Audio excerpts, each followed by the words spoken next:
حضرت عمر فاروق رضی اللہ تعالی عنہ۔ حضرت عمر معمولی شخص نہیں، معمولی آدمی نہیں۔ کچھ لوگ صدیوں کے بعد پیدا ہوتے ہیں اور کچھ لوگ ایسے ہوتے ہیں جو ایک ہی بار پیدا ہوتے ہیں، ان جیسا دوسرا پیدا ہوتا ہی نہیں، دوسرا ان طرح کا پیدا ہوتا ہی۔ حضرت عمر رضی اللہ تعالیٰ عنہ جیسی شخصیات پیدا ہی نہیں ہوتی دوبارہ۔ سارے صحابہ در رسالت مآب پہ خود آئے۔ یہ وہ عظیم شخص ہے جسے اللہ کے محبوب نے اللہ سے مانگ کے لیا، کہا اے اللہ یہ مجھے دے دے، اللہ سے مانگ کے لیا ہے۔ اس لیے صوفیاء کہتے ہیں کچھ مرید ہوتے ہیں کچھ مراد ہوتے ہیں، کچھ مرید ہوتے ہیں کچھ مراد ہوتے ہیں۔ مرید وہ ہوتا ہے جو چل کے آتا ہے، آ کے مرید ہوتا ہے۔ مراد وہ ہوتا ہے جسے کہا جاتا ہے کہ یہ کبھی میرا بن جائے نا، یہ کبھی آ جائے نا، میرا بن جائے، اس کو مراد کہتے ہیں۔ حضرت عمر مصطفیٰ کریم کی مراد ہیں، حضور کی مراد ہے۔ اللہم اعز الاسلام بے اسلام عمر ابن خطاب، اے اللہ اسلام کو عزت دے دے، میرے عمر کو کلمہ پڑھنے کی توفیق عطا فرما دے۔ اور کیسے دعا مانگی؟ او یار حضرت عمر کی تو اس فضیلت کا کوئی جواب نہیں دے سکتا، میرے رسول پاک علیہ السلام سب کے لیے دعا مانگتے ہیں نا، حضور کی دعا عام ہے، لیکن مصطفیٰ کریم نے کعبے کا غلاف تھام لیا اور غلاف کعبہ کو حضور نے سینے سے لپٹایا اور سینے سے چمٹا کے کہا اللہ میں نے تو کبھی سوال ہی زیادہ نہیں کیے، میں کرنے آیا ہوں، مجھے عمر دے دے، عمر دے دے۔ حضور نے مانگ کے لیا۔ اور پھر جب جس کو حضور مانگے اللہ سے کہ حضرت عمر رضی اللہ تعالیٰ عنہ کا آج یوم شہادت ہے، میرا تو دل کرتا تھا کہ فجر سے باتیں شروع ہوں اور سارا دن ہی عمر کی باتیں ہوتی رہیں، سارا دن جناب عمر کی باتیں، سارا دن، اس لیے کہ ذکر جناب عمر کا ہوگا پر راضی اللہ کے رسول ہوں گے صلی اللہ ہو، تو جاگ کے بیٹھے، خوش ہو کے بیٹھے۔ ہمارے ہاں منایا ہی نہیں جاتا، بابے اللہ کی تا ساون پادروں اسو کتا تے منڈے جنوری فروری، تو اسلامی سال بھی گیا اور وہ تاریخیں بھی ساری گئیں۔ یکم محرم امت مسلمہ کے لیے بہت بڑا دن ہے، بہت بڑا دن، یہ شہادت ہے حضرت عمر فاروق کی رضی اللہ تعالی عنہ۔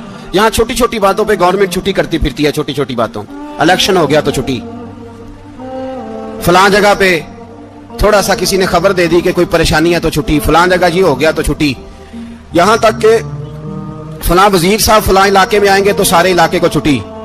اور اب تو اس سے بڑا حال ہونے لگا ہے، اگر جن لوگوں کی سندھ میں حکومت ہے ان کے لیڈر کا دن آیا تو اس دن چھٹی، اور جن کی پنجاب میں حکومت ہے ان کا دن آیا تو چھٹی۔ ہمارا مطالبہ ہے حکومت پاکستان سے، اگر سر اٹھا کے جینا چاہتے ہو تو یکم محرم کو چھٹی کیا کرو، اگر سر اٹھا کے جینا چاہتے ہو تو یکم محرم کو چھٹی کرو جناب عمر کے دن، اور ملت کے جوانوں کو بتاؤ کہ اگر عزت کی زندگی جینا چاہتے ہو تو اس طرح جیو جس طرح فاروق اعظم جی کے گئے، عزت اور وقار کی زندگی۔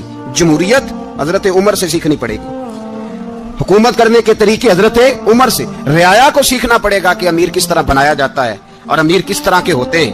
یہاں لوگ ہمیں یورپ کی مثالیں دیتے ہیں، لوگ یہاں ہمیں آ کر کے امریکہ کی مثالیں، انہیں کیا پتا حکومت کیا ہوتی ہے، وہ کہتے ہیں جی وہ سائیکل پہ جاتا ہے ان کا حکمران۔ میں نے کہا وہ سائیکل پہ جاتا ہے؟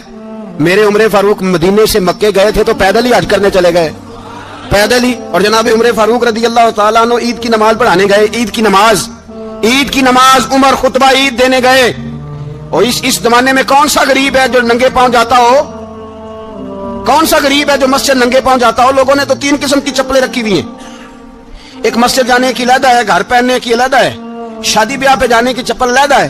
حضرت عمر فاروق رضی اللہ تعالیٰ عنہ نکلے عید کا خطبہ دینے کے لیے تو بیوی سے کہنے لگے جوتا، اس نے کہا صاحب اتنی دفعہ ٹوٹا ہے اب گانٹھا نہیں جا سکتا، اتنی دفعہ ٹوٹا ہے کہ اب دوبارہ پیماند نہیں لگ سکتے۔ تو حضرت عمر کہنے لگے چل کوئی حرج نہیں ہے، بغیر جوتے کے ننگے پیر ہی چلتے ہیں، کوئی حرج نہیں۔ تو کہنے لگے لوگ کیا کہیں گے؟ فرمایا چپ کر، لوگ جس دن عمر نے یہ دیکھ لیا نا لوگ اس کے بارے میں کیا کہتے ہیں، اس دن عمر نہیں رہے گا۔ تو کہا پھر آپ کا نظریہ کیا ہے؟ فرمایا میرا نظریہ یہ ہے کہ رب رسول میرے بارے میں کیا کہتے ہیں، لوگوں کا کیا ہے؟ لوگ کل کسی کے بارے میں کچھ کہتے ہیں اور پرسوں کچھ کہتے ہیں، میرا نظریہ یہ ہے کہ رب رسول میرے بارے میں ننگے پیر عمر جا رہے ہیں۔ کون جی؟ میں بڑا ماڑا۔ اچھا جناب کیا غربت ہے؟ 10 قسم کے جوڑے لٹکے ہوئے ہیں کمرے میں اور پہننے کی فرصت نہیں، سویرے کیا پہننا ہے شام کیا پہننا ہے، 15 سوٹ کٹھے استری ہو کے لانڈری والا بھیج رہا ہے، اور تو غریب ہے، تو بہت بڑا غریب ہے۔ اس لیے کہ غربت پیسوں کی وجہ سے نہیں ہوتی، غربت تو دل کی ہوتی ہے۔ تو واقعی بڑا غریب ہے اور تو غریب ہی رہے گا، امیر تو عمر فاروق تھے، عمر فاروق تھے جو ننگے پاؤں چلے گئے عید کی نماز پڑھانے، تو رستے میں جو ملا کہنے لگا عمر جوتا تو پہن لو. فرمایا تمہیں عمر کا جوتا نہ پہننے کا نقص تو نظر آیا ہے، کوئی حرج نہیں. اگر عمر کو کبھی بتانا ہوا تو وہ والا نقص بتانا جو عمر کی سیرت میں پیدا ہو، کردار میں پیدا ہو، وہ والا نقص بتانا. یہ چھوڑو جوتے آتے جاتے رہتے، ننگے پاؤں گئے، پاؤں دھوئے، نماز پڑھائی، لوٹ آئے. او بھائی یہاں تو ہمارا بناؤ سنگار اترنا، جتنی توجہ کپڑوں کی طرف ہے اتنی توجہ کبھی ہماری علم کی طرف ہوتی نا، جتنا ذوق شوق ہمارا بناؤ سنگار کی جانب ہے، اتنا بناؤ سنگار کبھی ہمارا اخلاقیات کی جانب ہوتا تو معاملات بڑی حد تک سنورے ہوئے ہوتے.